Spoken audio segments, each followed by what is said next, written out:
with two good strikes. Gone. 4 and 4. Oh, these Sri Lankans, they have turned it. ये कहानी है अपने दौर में सफलता के पहाड़ पर बैठे श्रीलंकाई टीम के उस घमंड की, जब मुथैया मुरलीधरन, अजंता मेंडिस और लसिथ मलिंगा जैसे गेंदबाजों के दम पर श्रीलंका की टीम दुनिया के बड़े से बड़े देशों के नाक में दम करके रखती थी। एक तरफ मुथैया मुरलीधरन तो दुनिया के बेहतरीन स्पिनर्स में अपना नाम शुमार कर चुके थे, वहीं अजंता मेंडिस की खतरनाक गेंदबाजी भी तब शेन वॉर्न से कम नहीं हुआ करती थी। और उसी दौर में मलिंगा के यॉर्कर का तो कोई जवाब ही नहीं हुआ करता था। यही कारण था कि श्रीलंकाई टीम का घमंड उनके सर चढ़कर बोल रहा था। एक साल पहले ही अजंता मेंडिस ने एक मैच में 8 रन देकर 6 विकेट निकाल दिए थे और कुछ ही दिनों में मेंडिस ने मात्र 19 मैचेस में 50 विकेट लेकर वर्ल्ड रिकॉर्ड बना दिया था और दुनिया उसे मुथैया मुरलीधरन का उत्तराधिकारी भी कहने लगी थी। और इसी घमंड में चूर श्रीलंका के खिलाड़ियों ने भारत को भारत में जाकर हराने की धमकी भी दे डाली थी, लेकिन उनकी ये धमकी उनके एक खिलाड़ी का करियर खत्म कर देगी ये किसी ने सोचा भी नहीं था। सहवाग समेत सभी भारतीय खिलाड़ियों ने मेंडिस और श्रीलंका से 2008 में मिली शर्मनाक हार का ऐसा बदला लिया जिसे याद कर अजंता मेंडिस आज भी नींद से जाग जाता होगा। इस मैच में सहवाग, सचिन और बाकी भारतीय खिलाड़ियों ने ना तो मेंडिस को छोड़ा और ना ही मलिंगा को। श्रीलंका की टीम भारतीय जमीन पर दस्तक दे चुकी थी और जब श्रीलंकाई खिलाड़ियों को पता चला कि टीम इंडिया के 2 बड़े खिलाड़ी इस मैच में नहीं खेल रहे हैं तो उनकी खुशी का ठिकाना ही नहीं रहा, क्योंकि तब विराट कोहली अपनी इंजरी से जूझ रहे थे तो वहीं कप्तान MS धोनी को भी तेज बुखार था। यहाँ तक कि गांगुली और द्रविड़ भी इस मैच के लिए अवेलेबल नहीं थे। ऐसे में टीम इंडिया के पास अगर कुछ था तो वो सिर्फ और सिर्फ हौसला था और इसी मजबूत हौसले से श्रीलंका को धूल चटाने के इरादे से टीम इंडिया वीरेंद्र सहवाग की कप्तानी में मैदान पर उतरती है। भारतीय कप्तान वीरेंद्र सहवाग और श्रीलंकाई कप्तान कुमार संगकारा टॉस के लिए मैदान पर जाते हैं और संगकारा टॉस जीतकर पहले बल्लेबाजी करने का निर्णय लेते हैं। स्टेडियम दर्शकों से खचाखच भरा हुआ था। इसकी कैपेसिटी तो लगभग 40,000 की थी, लेकिन इसकी कैपेसिटी से भी ज्यादा लोग इस मैच का गवाह बनने के लिए पहुंच चुके थे और लगभग इतने ही लोग स्टेडियम के बाहर सड़कों पर खड़े थे। जिनको स्टेडियम में जगह नहीं मिल सकी थी वो अपनी टीम को बाहर से ही सपोर्ट कर रहे थे और इस महामुकाबले के लिए महफिल सज चुकी थी। अंपायर भी अपनी जगह लेने के लिए मैदान पर आ चुके थे और साथ ही उबुल थरंगा के साथ खतरनाक तिलक रत्ने दिलशान श्रीलंका की पारी की शुरुआत करते हैं। उधर पहला ओवर डालने की जिम्मेदारी जहीर खान को दी जाती है, जहां पहले ओवर से ही श्रीलंकाई बल्लेबाजों ने प्रहार करना शुरू कर दिया और बैक टू बैक 3 चौके लगाकर कुल 14 रन जहीर खान के पहले ओवर में ही ठोक डाले।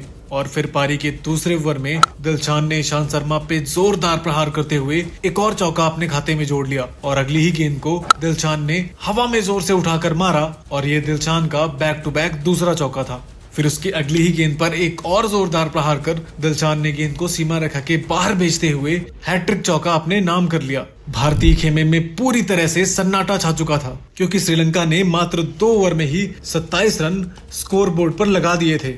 तिलक रत्ने दिलशान के बारे में कहा जाता था कि वो इतने ज्यादा खतरनाक बल्लेबाज हैं कि अगर वो 10 ओवर खड़े हो जाते थे तो मैच को एक तरफा बना देते थे। यूं तो कहा जाता है कि जैसे जैसे खिलाड़ी की उम्र बढ़ती है वैसे वैसे उसके रिफ्लेक्सेस धीमे होते जाते हैं और उसका खेल धीरे धीरे खराब होने लगता है, लेकिन दिलशान के साथ कुछ अलग ही हो रहा था। जैसे जैसे दिलशान की उम्र बढ़ रही थी उनका खेल और भी ज्यादा खतरनाक होता जा रहा था। जिस उम्र में लोग धीमा खेलने लगते हैं उस उम्र में दिलशान और भी ज्यादा तेज खेलने लगे थे।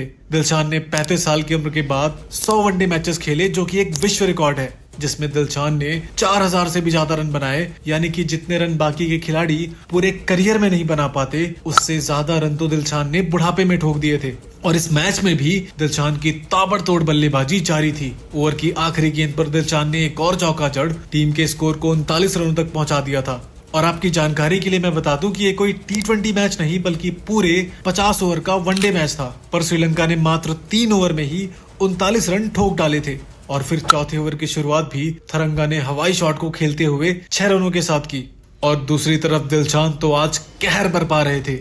दिलशान ने बैक टू बैक 2 चौके जड़े, जिसमें दिल स्कूप शॉट तो देखने लायक था। श्रीलंका का स्कोर मात्र 4 ओवर में ही 54 रनों तक पहुंच चुका था और मैच भारत के हाथ से फिसल रहा था। श्रीलंका ने तूफानी अंदाज में अपनी पारी की शुरुआत की थी। ऐसे में भारतीय टीम को जल्दी वापसी करने का कोई तरीका ढूंढना जरूरी था, क्योंकि अगर इनकी बल्लेबाजी ऐसे ही चलती रही तो टीम इंडिया के पास वापसी का कोई मौका नहीं बचने वाला था। हालांकि 5वें ओवर में टीम इंडिया के पास एक वापसी का मौका जरूर था, लेकिन विकेटकीपर दिनेश कार्तिक की गलती से भारतीय टीम रनआउट का एक अच्छा चांस भी मिस कर देती है, जिसका फायदा उठाते हुए दिलशान ने एक और चौका जड़ 4 रन अपने खाते में जोड़ लिए। लेकिन फिर उसकी अगली ही गेंद पर दिलशान बॉल को हवा में उठाकर मारना चाहते थे, लेकिन बॉल बल्ले के ऊपरी हिस्से में लगी और इस बार विकेट के पीछे खड़े दिनेश कार्तिक ने कैच लेने में कोई गलती नहीं करी और इसी के साथ खतरनाक दिलशान की पारी का अंत हो चुका था। दिलशान ने मात्र 18 गेंदों में 41 रन ठोक डाले थे और सबको यही लग रहा था कि दिलशान के विकेट खोने के बाद शायद अब श्रीलंकन टीम दबकर खेलेगी।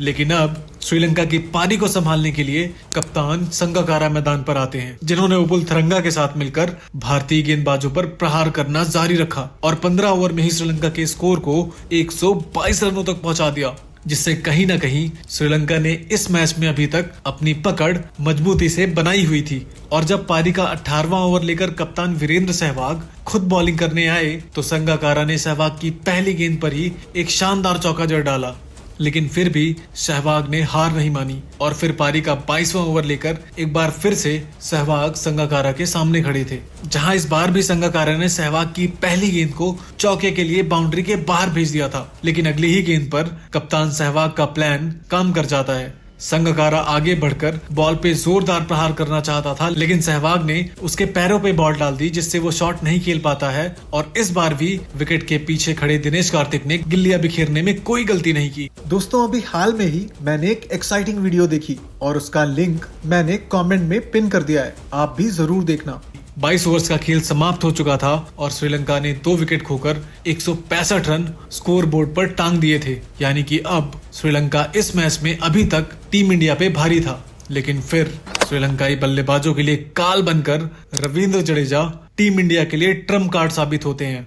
युवा रविंद्र जडेजा ने कातिलाना गेंदबाजी करते हुए बैक टू बैक 4 श्रीलंकाई बल्लेबाजों को पवेलियन का रास्ता दिखाया, जिसमें उन्होंने 10 ओवर की गेंदबाजी में मात्र 32 रन देकर 4 विकेट चटका लिए थे, जिसकी बदौलत टीम इंडिया ने श्रीलंका की पूरी पारी को 239 रनों पर ही समेट डाला। अब भारतीय टीम को इस मैच को जीतने के लिए 240 रनों की जरूरत थी और इसके लिए जरूरी था सचिन और सहवाग का बल्ला चलना। और फिर टीम इंडिया की जवाबी कार्रवाई शुरू होती है और मैदान में एंट्री होती है दुनिया की सबसे पसंदीदा जोड़ी सचिन और सहवाग की, जहां वेल्लेगेदरा ने सहवाग को तो पहले ओवर में खाता तक नहीं खोलने दिया और पहला ओवर मेडन चला जाता है। वहीं दूसरे ओवर में भी श्रीलंकाई गेंदबाज सचिन के ऊपर दबाव बनाना चाह रहे थे। 8 गेंदों के बाद भी अभी तक टीम इंडिया का स्कोर 0 था, लेकिन फिर 9वीं गेंद पर सचिन ने गेंद को बाउंड्री के बाहर भेजते हुए अपना और साथ ही टीम इंडिया का खाता खोला और फिर अगले ओवर में सचिन ने एक खूबसूरत चौका जड़ 3 ओवर की समाप्ति के बाद भारत के स्कोर को 11 रनों तक पहुंचा दिया था। लेकिन अब भारतीय दर्शकों को इंतजार था सहवाग के धमाके का और सहवाग का ये धमाका शुरू होता है पारी के चौथे ओवर में, जहां सहवाग ने वेल्लेगेदरा को आड़े हाथों लेते हुए पहली ही गेंद को 4 रनों के लिए बाउंड्री के बाहर भेज दिया और फिर ओवर की चौथी गेंद पर भी सहवाग का जोरदार प्रहार हुआ और गेंद गोली की रफ्तार से सीमा रेखा के बाहर जा पहुंची और फिर उसके अगली ही गेंद पर सहवाग का एक और प्रहार और 4 रन सहवाग के खाते में जुड़ चुके थे। 4 ओवर की समाप्ति के बाद बगैर कोई विकेट खोए टीम इंडिया का स्कोर था 25 रन और इसी बीच श्रीलंकाई कप्तान ने अपने सबसे बड़े हथियार मलिंगा को गेंदबाजी के लिए बुला लिया था, जिसका भरपूर स्वागत करते हुए सहवाग ने एक खूबसूरत चौका जड़ मलिंगा का वेलकम किया और जब तक मलिंगा को कुछ समझ आता उसके अगले ही गेंद पर सहवाग ने गेंद को हवा में उड़ाते हुए एक और चौका जड़ दिया और मलिंगा को कुछ भी समझ नहीं आ रहा था।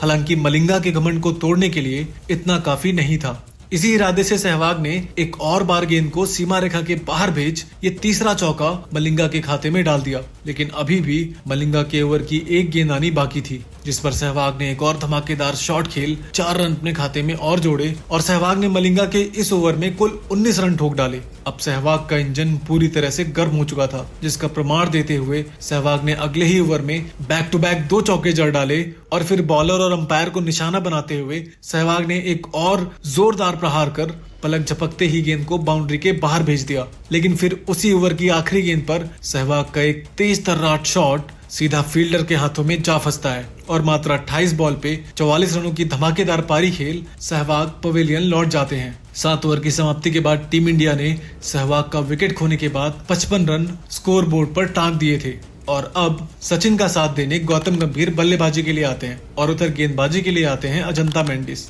गंभीर और सचिन अजंता मेंडिस को पिच के आगे पीछे दाएं बाएं हर तरफ चौके लगाते हैं और हालत ये हो जाती है कि मेंडिस अपनी मिस्ट्री भूलकर सीधी गेंदें फेंकने लगता है। जहां 20 ओवर की समाप्ति तक इन दोनों बल्लेबाजों ने टीम इंडिया के स्कोर को 118 रनों तक पहुंचा दिया था, लेकिन फिर पारी के 22वें ओवर में गौतम गंभीर भी 52 गेंद पर 32 रन बनाकर आउट हो जाते हैं। लेकिन टीम इंडिया के लिए खुशी की बात यह थी कि दूसरे छोर पर सचिन टीम इंडिया के लिए ढाल बनकर खड़े हुए थे और जिनका साथ दे रहे थे युवराज सिंह। और अब तक सचिन ने अपनी हाफ सेंचुरी भी पूरी कर ली थी। 32 ओवर का खेल समाप्त हो चुका था और भारत का स्कोर 165 रन हो चुका था, लेकिन फिर पारी के 23वें ओवर में युवराज सिंह भी आउट हो जाते हैं। लेकिन सचिन को लास्ट में साथ मिलता है दिनेश कार्तिक से। सचिन और कार्तिक मैच के अंत तक पिच पर डटे रहे और जहां एक तरफ सचिन ने 104 गेंदों पे 96 रनों की एक बेहतरीन पारी खेली, वहीं दिनेश कार्तिक ने भी 31 बॉल पे 32 रन बनाए। हालांकि दिनेश कार्तिक की तेज तर्रार पारी के चक्कर में सचिन की सेंचुरी पूरी नहीं हो पाई और इन दोनों की बदौलत भारतीय टीम ने 42वें ओवर में ही श्रीलंका को हराकर उसके घमंड को चकनाचूर कर दिया था। दोस्तों, वीडियो पसंद आया हो तो वीडियो को लाइक करके चैनल को सब्सक्राइब जरूर करना। बहुत ही शानदार वीडियोस आने वाली हैं। मिलते हैं अगली वीडियो में।